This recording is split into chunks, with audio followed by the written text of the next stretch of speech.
ગુજરાત રાજ્ય નિયંત્રણ બજાર સંઘના ચેરમેન તરીકે આજે મારી પ્રદેશ ભાજપ તરીકે નિમણૂક આપવામાં આવી છે. એ બદલ હું ભારતીય જનતા પાર્ટીના પ્રદેશ પ્રમુખ પાટીલ સાહેબ, રત્નાકરજી, પ્રદેશ સંગઠન, જિલ્લા સંગઠન, સહકાર સેલ, સહકારના અમરેલીના આગેવાનો, તમામ આગેવાનશ્રીનો હું આજથી દિલથી આભાર વ્યક્ત કરું છું. સાથે સાથે અમારા ધારાસભ્ય શ્રી હીરાભાઈ ચૌધરી દ્વારા આજે જે અમને જવાબદારી રાજ્ય લેવલની જે આપી છે એ બદલ તમામ પાર્ટીના કાર્યકર્તા તમામ આગેવાનોનો ખૂબ ખૂબ આભાર.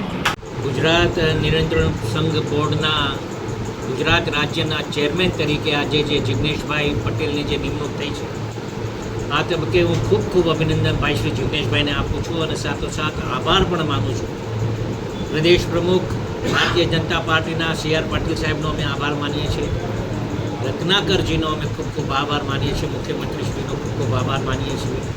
આ જિલ્લાના સહકારી ક્ષેત્રે અને સાથોસાથ ભારતીય જનતા પાર્ટીના ધારાસભ્યશ્રીઓ હોય, સંગઠનના લોકો હોય, એમનો પણ અમે ખૂબ ખૂબ આભાર માનીએ કે આજે રાજુલા જેવા એક નાના એવા તાલુકામાંથી એક નાના વર્ગના ખેડૂતને અમારે ઉચ્ચ કક્ષાના આ ગુજરાતના ઉચ્ચ શિખરે જ્યારે અમને બેઠાડ્યા હોય ત્યારે આ ક્યારેય અમે ભૂલી નહીં શકીએ. ત્યારે અમારે આ સૌરાષ્ટ્રના તો ઠીક છે, પણ રાજુલા પંથકના દરિયાકાંઠાના પંથકના લોકો ખૂબ રાજીપો વ્યક્ત કરે છે અને ધારાસભ્ય તરીકે એક જનપ્રતિનિધિ તરીકે હું પણ જિગ્નેશભાઈને અને આખી ટીમને ખૂબ ખૂબ અભિનંદન આપું છું અને વિશ્વાસ સાથે કહી શકીશ કે આ જિગ્નેશભાઈને જે કાંઈ જવાબદારી આપી છે નિષ્ઠાથી પરિપૂર્ણ કરશે એવી આશા સાથે ફરીથી એકવાર જિગ્નેશભાઈનો ખૂબ ખૂબ આભાર.